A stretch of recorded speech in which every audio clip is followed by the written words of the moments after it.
nag. I asked you, who this nigga on that nag? Oh, boy, I'll snatch your black ass off that nag. This nigga here? That nigga there. The hell is this nigga you feels the need to entertain? It's going to have to get to the point as grown men that you stand for something. My father told me it's not the things that you say yes to, it's the things that you say no to that make you a fucking man. We are breeding a generation of spineless fucking just go with whatever. I don't even know, zombies, dude. And these are the same people that fucking oppressed us. I don't get it. I honestly don't get it, brother. And the truth is, people can say whatever they want to about David Banner, but one thing that you're going to say is that I'm a man. And I'm a black man. I'm an African. Say to the ancestors.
Hey, how's y'all doing? This is Mr. Blows Your Minds coming with another thought-provoking topic. That's right, y'all. The whiteologist is back. Well, I had originally made a video that I had dropped, but they banned it worldwide when I dropped it. So what I had to do is I had to come back now and reiterate a new video. Not exactly as in its original form, but I had to do it in such a way that it seems like things that I'm trying to put together, it is becoming a thorn in somebody's side, or this new format that they have out as into those who are using a particular part of this service to garner a form of economics, that they have so many stipulations that everything that is not falling within that guidelines there are banding. So I will be changing somewhat of my format, but still the content will still be as effective as those who understand the methodology that I use. And so let's get into this video, right? Again, I'm your whiteologist. Now, so much has been going over the past that, again, originally I tried to drop a video for you guys so that I would be in that flow of information that had been going on. So since I'm coming behind it and so much has been done and things are continuing to happen, it's just that we have to understand who allegiance are people with. And we have to understand how this allegiance has been divided and what keeps us divided, and what are the things that we need to do as a people so that we can understand this game that is being played, and so that we can try to bring some coalescing as a people so that we can make some headways as into making a new day for us. Now, you know that it's always been about race, and that's what my show is about. It's always been about race. And there's a lot of people who will say that race is a small intricate part and it's not really a tangible thing because it is a game that has been a construct. It's been construct, right? Race is a construct, and I'm not in disagreement to that. But the reality that we're all in this world and the things that we're dealing with is on a race base. Now, the people who set up this dynamic accordingly, historically tie themselves to a people that a caste system is the, is the everyday form of life. And so what they did is they tweaked that particular system and created their own. And that's why we deal with a color system, which is, again, like Varna, right? That goes to the caste system, which is India. The people who call themselves Caucasians say that they derive from where? They are of the Indian, right?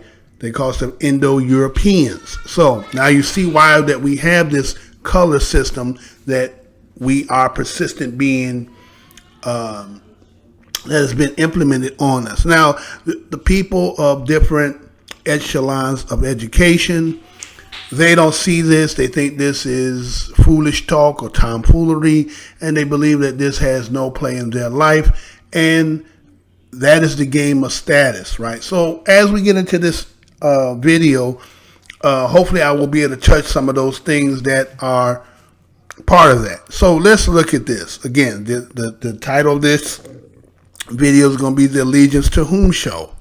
Now, allegiance is something that one professes in its essence, right? And its actions, right? And so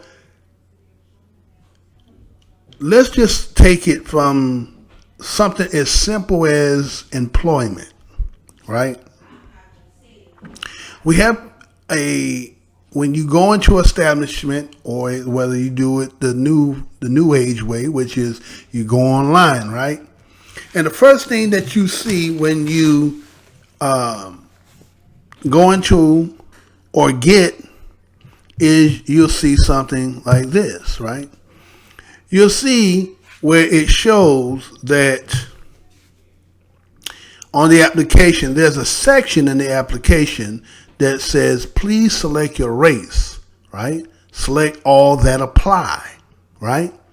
And you see where it's Asian, Pacific Islander, Black, African American, Caucasian, Hispanic, Native American, Alaska Native, others, multiracial, decline to respond, right?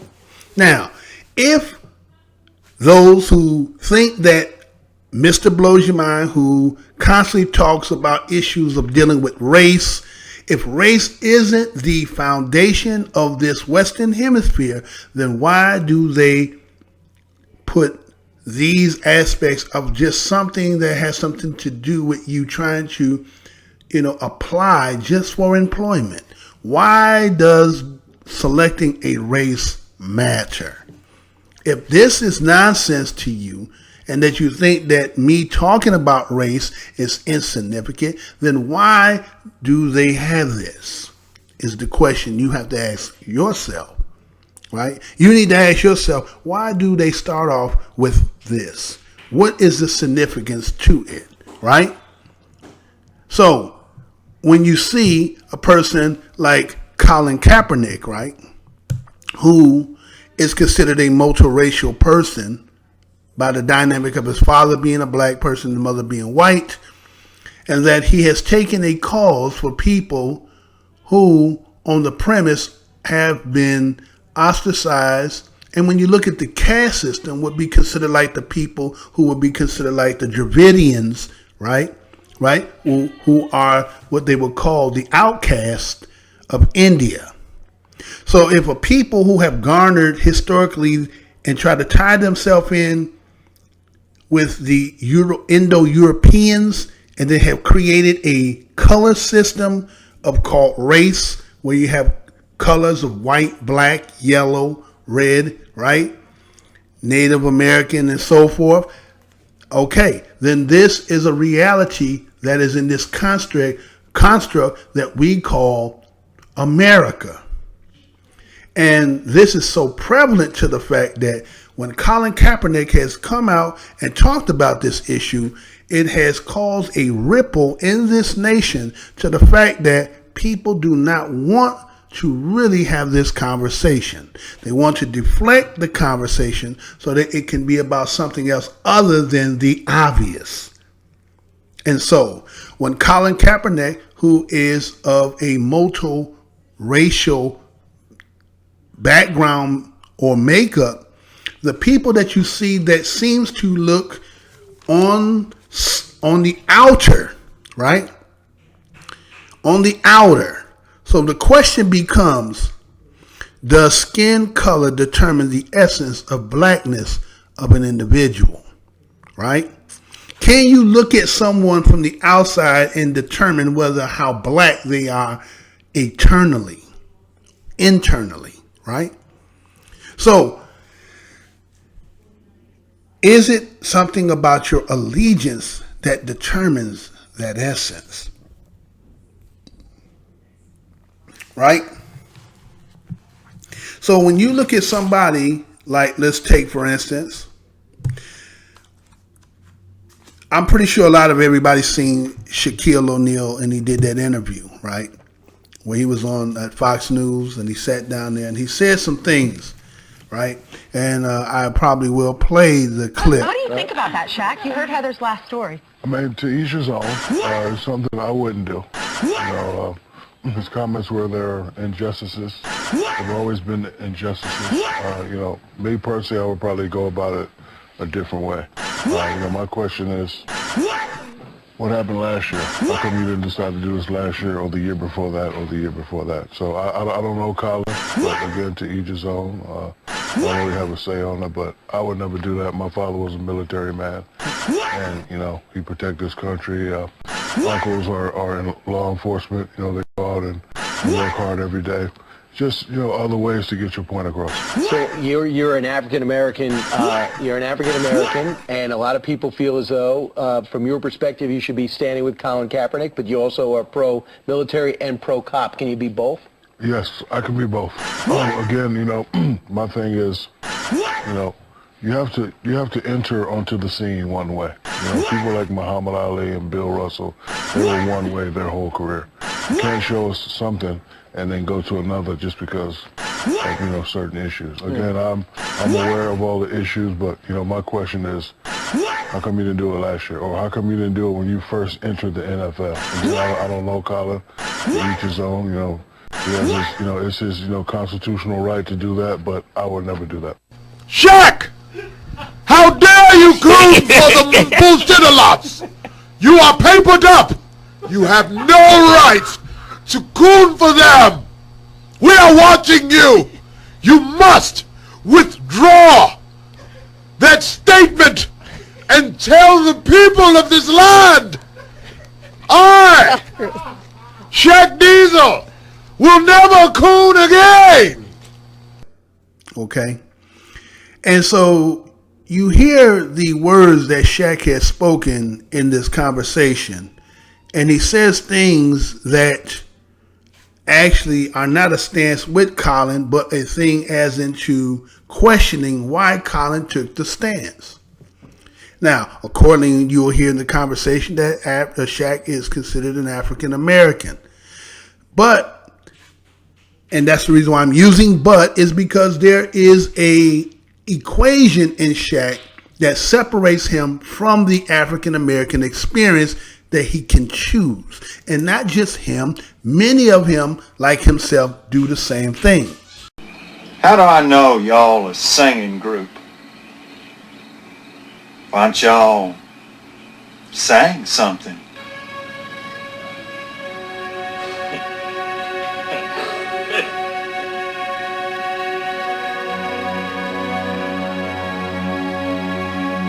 I got nothing but love for you, baby. Got nothing but love for you, baby. I got nothing but love for you, baby. Got nothing but love for you, baby. I got nothing but love for you, baby. Got nothing but love for you, baby.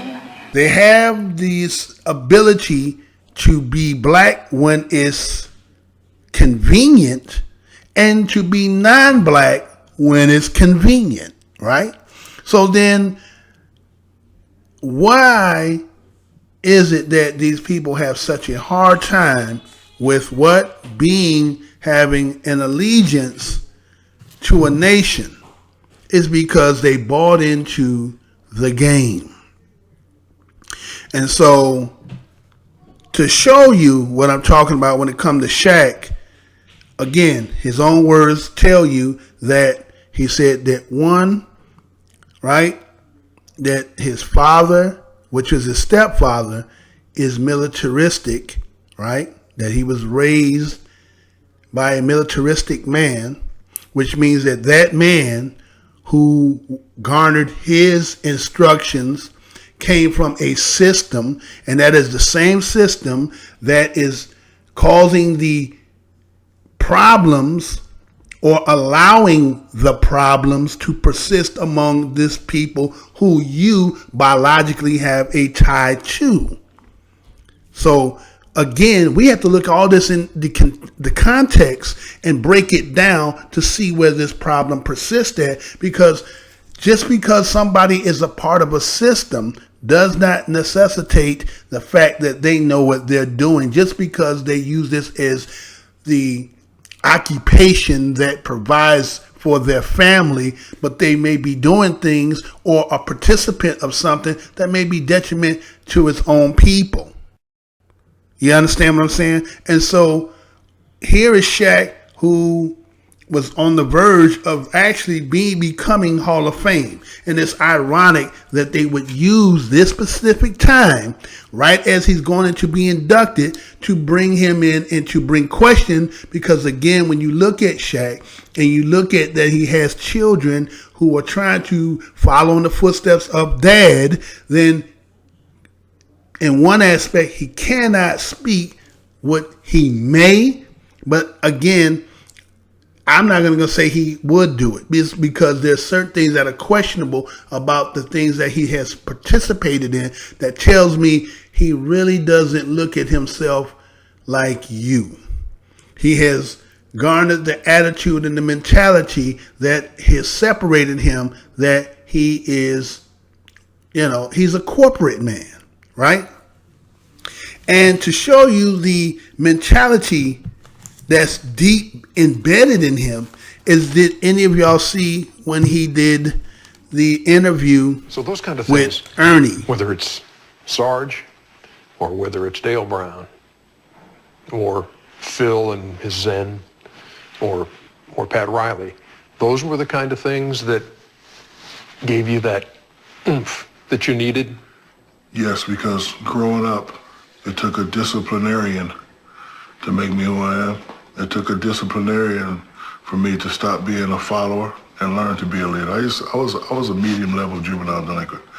I used to come home and get in trouble. My followers just said, "Gotta stop being a follower, man. I know your friends wanted to steal a car and you jumped in the car with them. Now everybody's in trouble. You gotta stop that. You gotta learn how to be a leader." So, once I mastered that, and then it took that type of guy to get me to always go to that next level. Dale Brown was like that. He had a rule that if you miss class, you'll run. I'm a junior. I'm All-American. I'm on the cover of Sports Illustrated. I might be going pro at the end of this year. I might not. I missed class one day. So I'm laying, I'm sleeping, and there's a white hand on my chest. I'm so tired. And, guys that went out the night before, and I wake up, and I actually think I'm dead. I'm like, God? Because I see a white hand on my chest. And the crazy thing is, I got 3 locks on my door. How the hell did this guy get in my room? So he got his hand on my chest, and I'm like, God? So they had this conversation, or he's having a conversation with Shaq. And he asked Shaq as to him growing up and who were the people that kind of helped mold him and gave him this oomph, as he said, that made Shaq what he was, right? So one aspect, he says Sarge. And now Sarge, I'm under the impression that Sarge is Shaq's stepfather. Now, he goes in after that, after he acknowledges first the father, right? Which means they say, okay, he's a black man, right? And then after that, he goes into Pat Riley, Phil Jackson, and he talks about Dale Brown. All of them are white men, right? But even though he has acknowledged that Shaq's stepfather as a black man, but again, as I just told you, militaristically, he's really a black body with a white man's head, because when they bring you in military, they break you down and reprogram you to be this soldier, correct? So your ideology is not even your own, and you've been actually you're acquiesced to taking orders regardless to whether you feel it's right or wrong. Think about what I'm saying. So to espouse or to espouse more on this, there was a part in this interview that I thought that was, that really spoke volumes.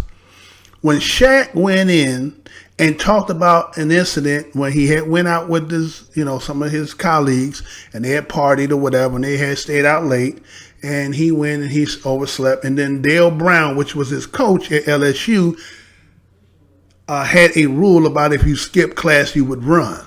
Now, according to Shaq in this conversation, he's saying that he had 3 locks on the door. I guess this is what's going to make this legitimate as into why he said what he says, right? But it's not even so much of that.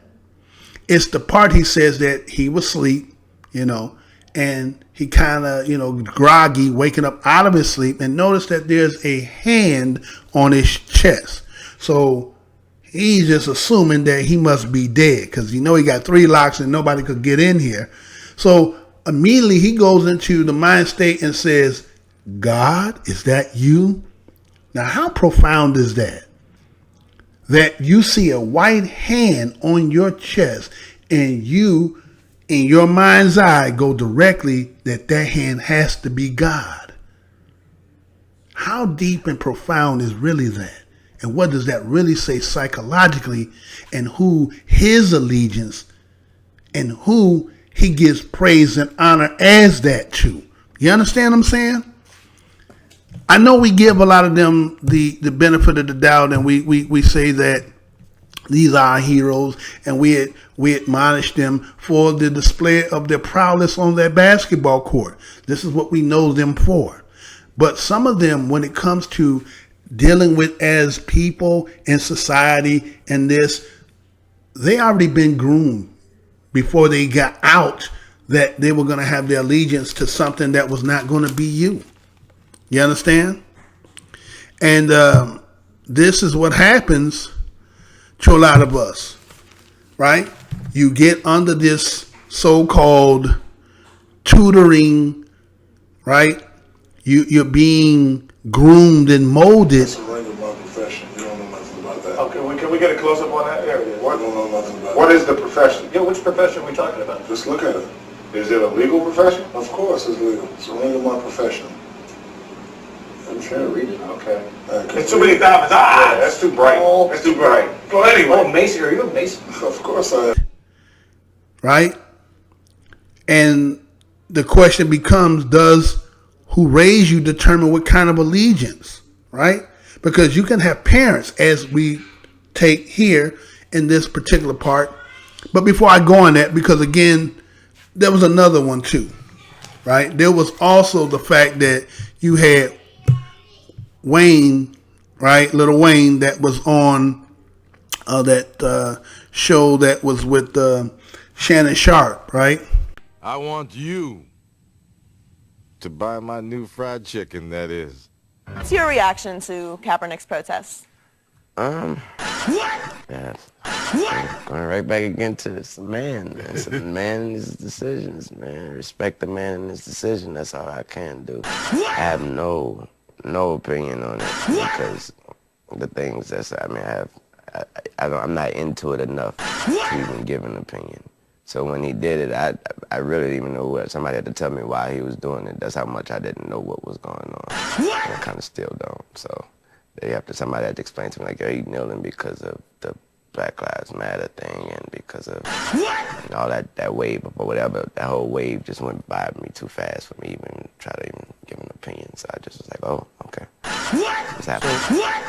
You're a deep thinker in these issues. So step back from all of it I know this is a very broad question, but where are we in the United States of America in race relations and what you see from day to day in your life? Skip, they wouldn't want to ask me that. They wouldn't want my answer to represent it because God knows I have been nothing but blessed. My whole path, these 33 years have been nothing but a blessing. I have never, and never is a strong word, I've never dealt with racism, and I'm glad I didn't have to. And I don't know if it's because of my blessings. I don't know if it's, but it is my reality. So I would have to say, not only did I thought it was over, I still believe it's over, but obviously it isn't. So you've never experienced any offensive behavior from any other color or? No, sir. Wow.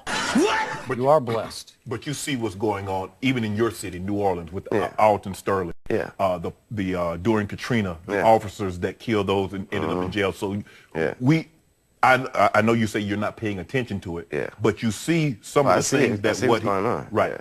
Yeah. As far as an opinion on what's going on, I mean, of course, we all want somebody to figure out what's going on first and then put a stop to it, or try to put a stop to it. Everybody come together and figure something out, and maybe just coming together is the solution. But we'd have to do that first. And obviously we have a bunch of differences. People feeling this way, people feeling that way. When you come to a person like me, my answer is always the same, man. My politics, my flag, my country, my nation, my world, all that. Regine, Cameron, Neil, and his brother, Tony. That's it. That's my nation, that's my flag, that's my world, that's my protest, that's my don't protest, that's my everything. That's all that matters, those 4 kids to me. So, you're really a sharp character. A mellow little fella. Now you call him a jive. You're on the right side, you alligator, you. Slip me some skin, my friend. Well, I'll reap, well, I'll root, well, all right.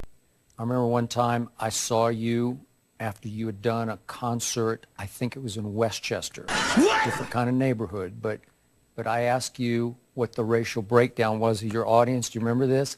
And you told me the only black face you could see in the whole audience was your makeup artist. I believe that's what you said, and she was in the front row, right? A lot of white kids love rap. Yes. Explain that. What does that say to you? What's the message of it? What's the bigger picture of it? I don't want to be bashed because I don't want to sound like I'm on the wrong if there is a side, but I thought that was clearly a message that there was no such thing as racism. That's what I thought that was. Okay. That was a perfect example. When I look out and I come up off the stage, when I'm coming out the bottom of the stage of my show, when I'm on tour, and I'm in my stance or whatever, and I open my eyes and I see everybody. I don't see I don't have this type of crowd or that type of crowd. My crowd has always been everybody, thank God. And that's all I can answer for. And the stuff that he had stated in there, right? The stuff that he stated in that conversation just shows you how deep and entrenched as being part of that corporate will go, because it has a mechanism in it that makes you have to always keep in mind who's the hand that feeds you. So that to the fact that you will say things that seem to be so outlandish, that to say that you have no idea about what really is going on, as into it never had any kind of effect on you in your life whatsoever. It's crazy to even have, to say something like that. And then it's like, who are you speaking to? But you can speak like that because the people that you would normally have that conversation with, these are not the people that you see on a daily basis. You see more of these people than you see them. So you could get away by talking like that, right? And, when you see him with that smirk after he said the things with Shannon Sharp, it just kind of show like, well, you know, you could say that and be slick with us, but really you telling on yourself about who you really are. You know, you're not fooling us. Yes, you signed on the dotted line as allegiance and an oath, but that's who you chose. And then to show that what I'm saying that he knew is when Skip Bayless asked him about when he seen him in Westchester, and he was saying about him being at his concert, and talking about his makeup person was the only person of color, right? You remember that part? But that's not the part that I really want to talk about. The part I really want to talk about is that when Skip Bayless said that when you see that the predominant of people that are at your concert are white, what is this really saying? And then you see he kind of goes into this, well, I don't want to be on the wrong side. That tells you everything you need to know. The minute he went into that, I don't want to be, he already is formulated his mind that he has to be on the oath side. He has just in that little instant has already said he knows everything that we talk about, but I'm never going to admit it for the simple fact that I have an allegiance and an oath to that which I gave. Isn't that what happened there? Isn't that what happened? See? So a lot of people want to garner this fame and fortune, but they don't realize what they're giving up and what they compromise to. It looks good from that when you in your house and you're looking at your TV and on your computer screen or listening to them on your CDs and bumping them in your car. But they give up a lot. And if you are that kind of individual, then you pursue that. But if that's not who you are, then you understand? There's a level you have to look at them to say that there's only one aspect of them that you may admire, but there's maybe a lot about them when you look at them and say, you know, I really don't, you know, hold them in high esteem, right? So, you know, recently they had this, well, matter of fact, you know, I don't even really want to go too much about that. I ain't gonna deal with Ray Lewis, right? You know, Ray Lewis just, you know, the more that he keeps speaking, the more he kept putting his foot in his mouth. He had said one thing a few days later, and then the Crutcher story came out, and then he had to try to backtrack, and then he tried to, you know, clean it up. And it's just like, you know, these men that are on the field that we see, whether it be entertainment or in sports arenas, this is what we have grown our relationship with them, if you want to call it that. But in actuality, they're just that. That's it.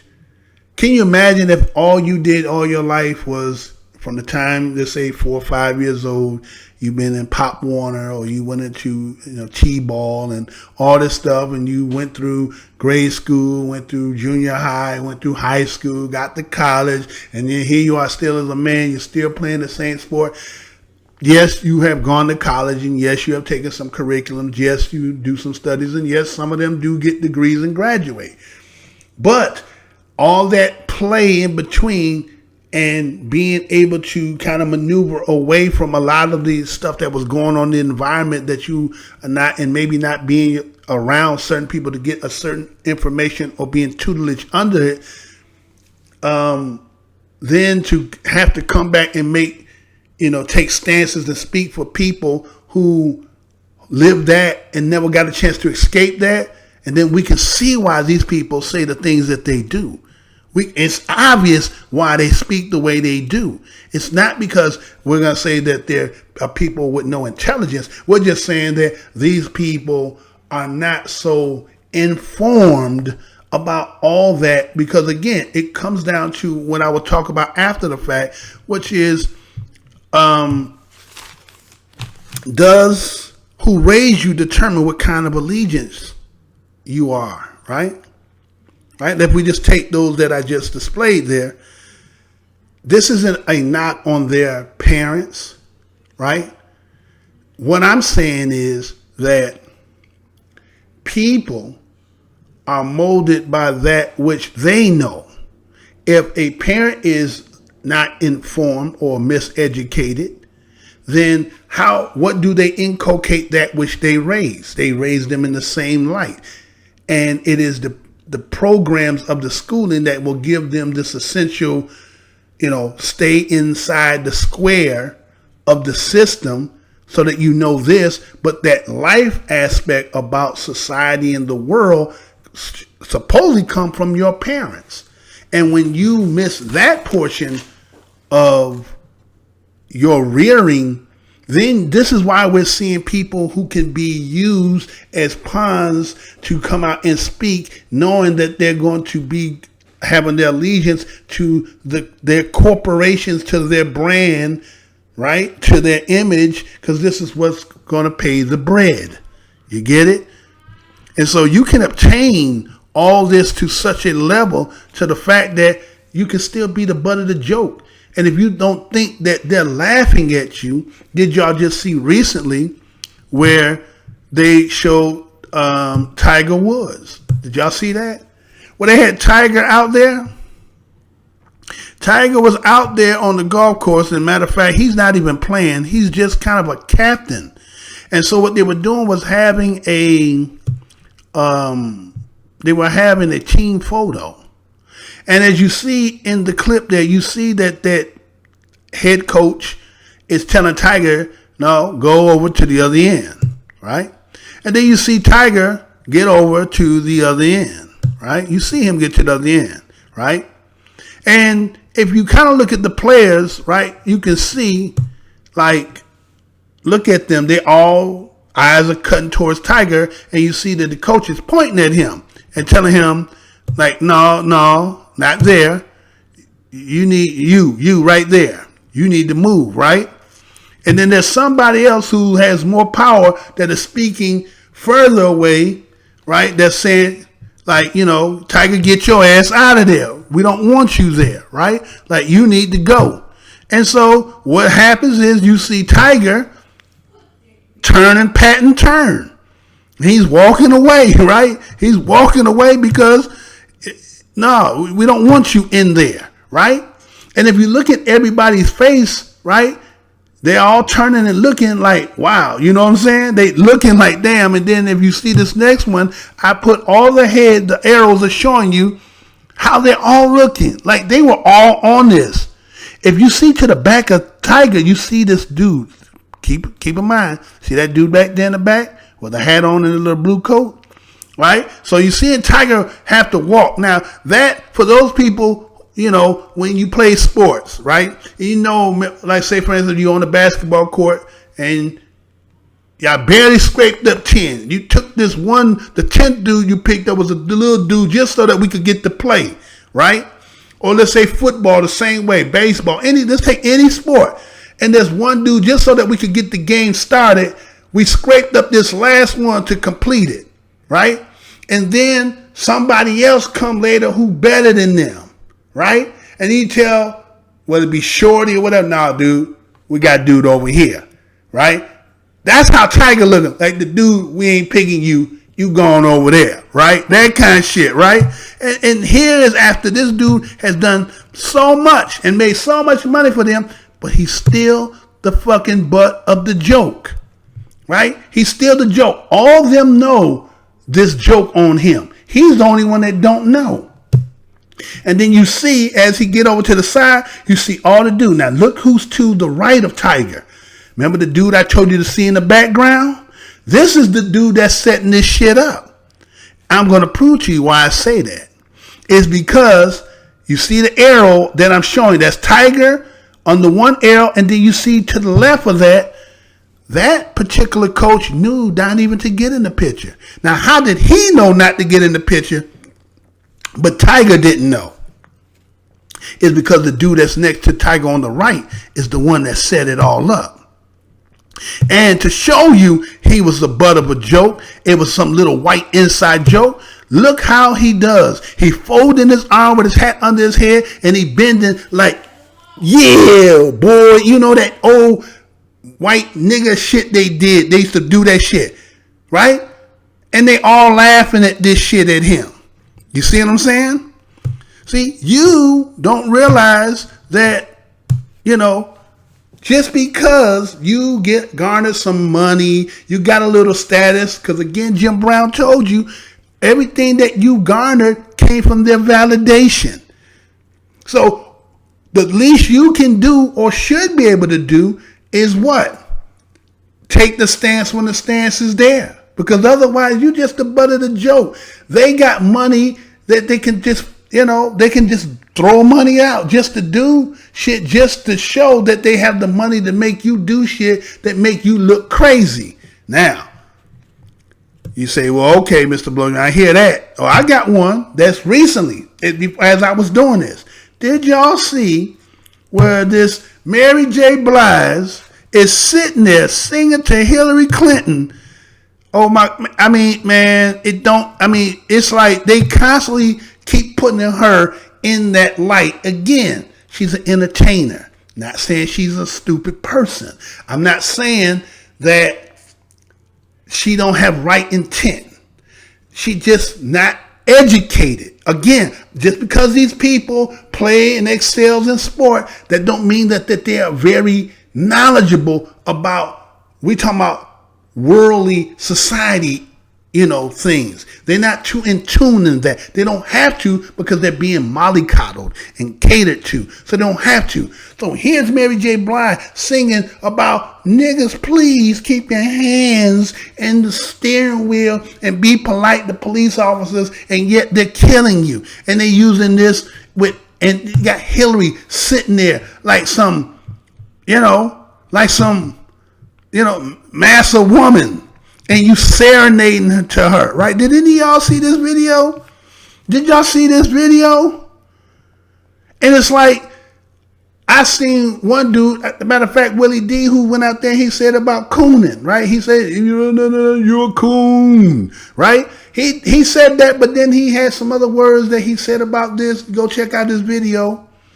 And it's like, she cooning. This ain't the first time she done did it. Maybe you got an agenda. Maybe you trying to give her because she done just lost a man, so maybe he want her, right? You know what I'm saying? And so, I mean, she, you know, basically, did y'all remember when she sang that fried chicken, fresh biscuits? Remember that? She did that. So somebody, they keep playing with you, and you don't even understand how they playing with you. So when you get an opportunity to actually stand up, why don't you do it? Because they're going to use they're going to break you down. They're never going to they build you and they can tear you down. And here, Mary was sitting here thinking she's doing something great. And I'm not saying that in her intent she's not. But again, like Neely Fuller has said, if you don't understand white supremacy and all its factions and how it's used, then you don't know anything about racism. And that's how they keep using you over and over and over again. And you can't get caught up in all that. Because why? Your lack of knowledge. Right? Your lack of knowledge keeps you like that. So it goes back to my question. Does who raised you determine what kind of allegiance? Parents, again, if your parents lack information and knowledge or did not teach you about that or try to say we're not going to talk that and not going to raise you to make you hate, I don't understand how the people who are getting it feel like talking about it is hateful. Again, a lot of people say action versus your words. If all black people doing are reporting, complaining, crying, and saying things, right? Versus that which is actually doing it, coming out, killing you time and time again. Who's the real racist here? It cannot be the one speaking about it because that's just your words. Now, your words may be like a sword because it's truth being spoken, but it's not actually physically killing anybody. So why do you feel the need or lack thereof to actually exercise to say anything? Because we understand why. Because a lot of you come from parents who either one, didn't never take it seriously, because you got to understand that a lot of our people who came from the South, who migrated from the South that came to the North, it's kind of like this want this better life whole thing, to shun that old Southern aspect of them and got away from it. And then they came in here and then they saw this hole in the wall and the partying. And then you had some who came and took advantage of it and became economic and stable and made businesses and bought property. You have two dynamics here.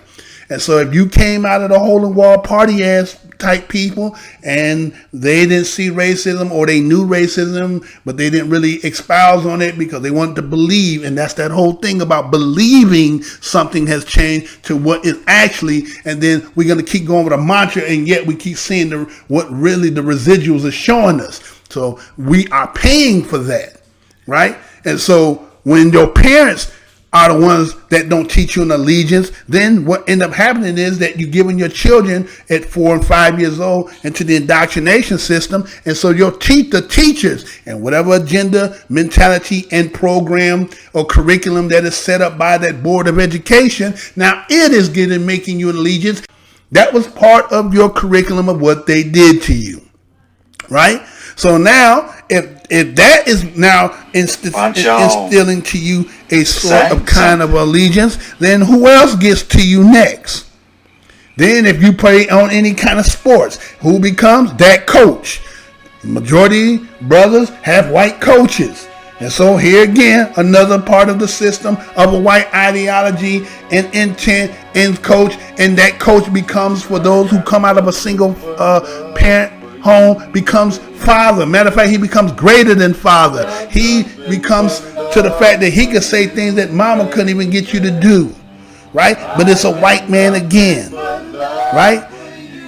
You can look at community. Sometimes you have neighbors who could intervene if you're lucky, right? Your community, depending on what kind of community. Now, we have a lot of people who will take their children and take them away from black people and bring them in the community of other people who are not like them. So that community and its environment will instill an allegiance that you see everybody, right? You don't see color. Everybody is everybody. But everybody ain't everybody. They have a Chinatown. They have a Italy town. They have a Jew town. They have, you understand? Greek town. They all kinds of town, but I ain't never seen black town and Negro town, nor nigger town. None of that, because there's no allegiance, right? We have no allegiance. And so when you go back and you realize, and the question becomes, are leaders made or born? In that conversation with Shaq said he was a follower.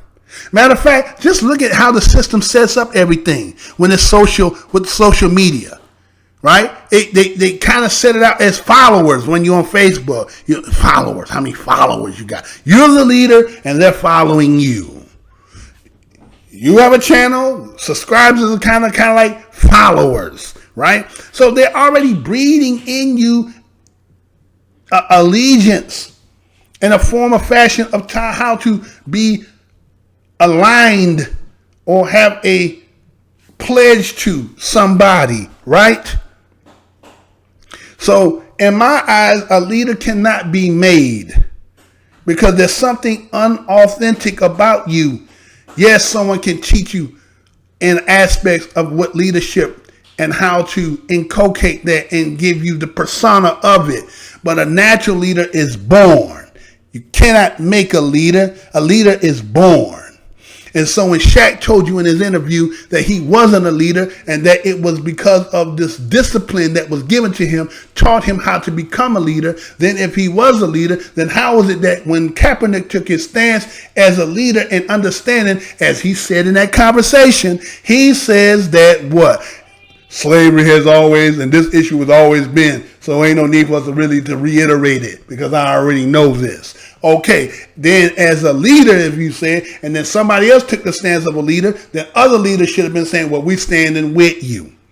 Just because you taking it and we know where you're coming from. I don't have to come with no buts and ands, and I have to come with some clauses to undermine you. Otherwise, don't say anything. just go in the corner and I have no comment. But you had to comment because they knew you had to comment.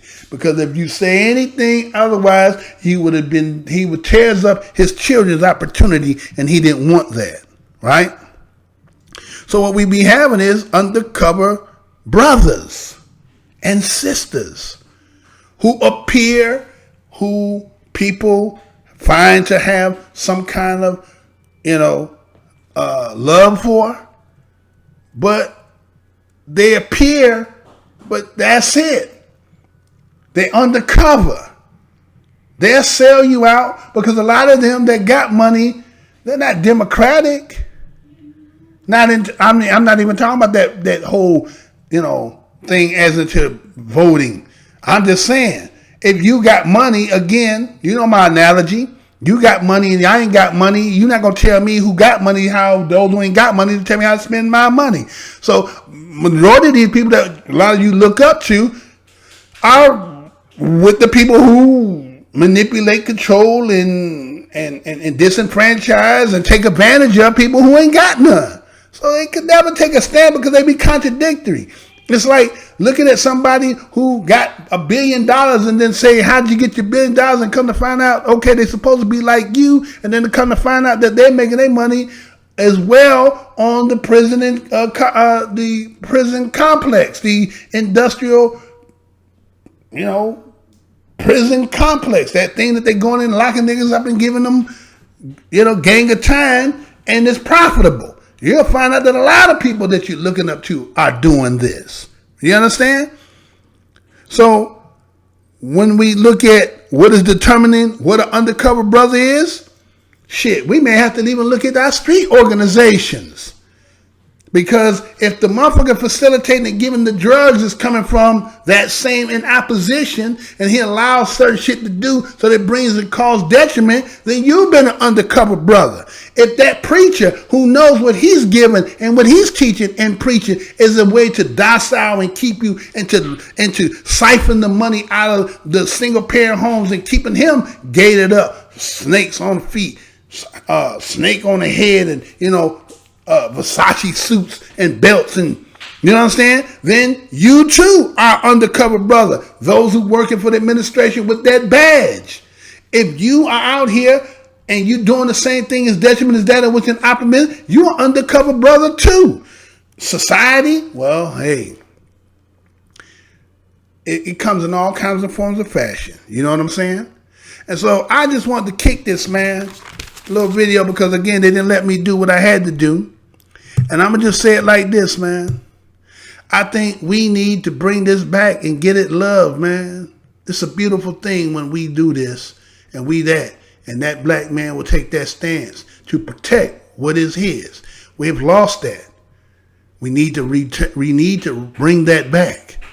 Well, again, I'm your whiteologist, bringing you the information, whether it be globally, internationally, continentally. You know what I'm saying? But again, you know my motto, y'all. I'm not telling you what I heard.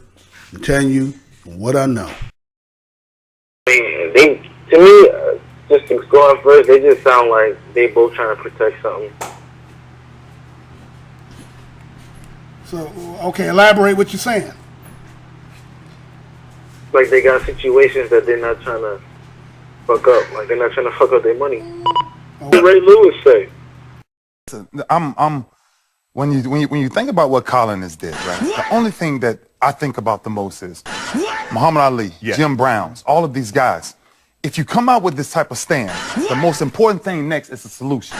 You must have a solution. Yeah. Because if you don't have a solution, then we're just protesting for nothing, right? Yep. So when Colin comes out and does what he does, if Colin calls, Shay, and you know this, if Colin calls 50 to 100 guys around the league and say, man, look, this is what I'm standing for, I guarantee you get a lot of them to follow you. I believe it. But sometimes when you go by yourself, the thing that happens is nobody understands what the deal is until you start to actually get into it. So now you think about what Roger's stance is right now.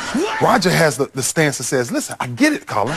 A lot of people stand, a lot of players stand for different things, but you got to understand what you're standing for. I don't think it's about the flag per se, right? Because my only advice to Colin Kaepernick is this. Listen, I understand what you're trying to do, but understand, take the flag out of it, right? I had uncles, I got brothers who walked out of my house going to the military that said, I will never see you again.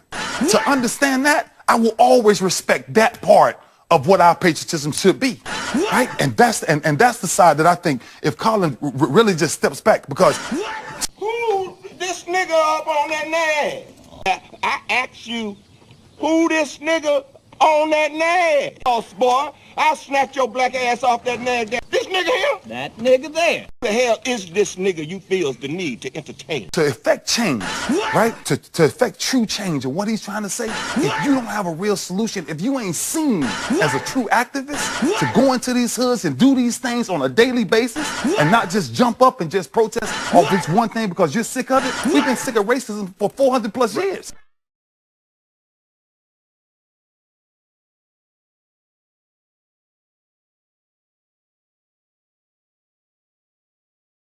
Say to the ancestors.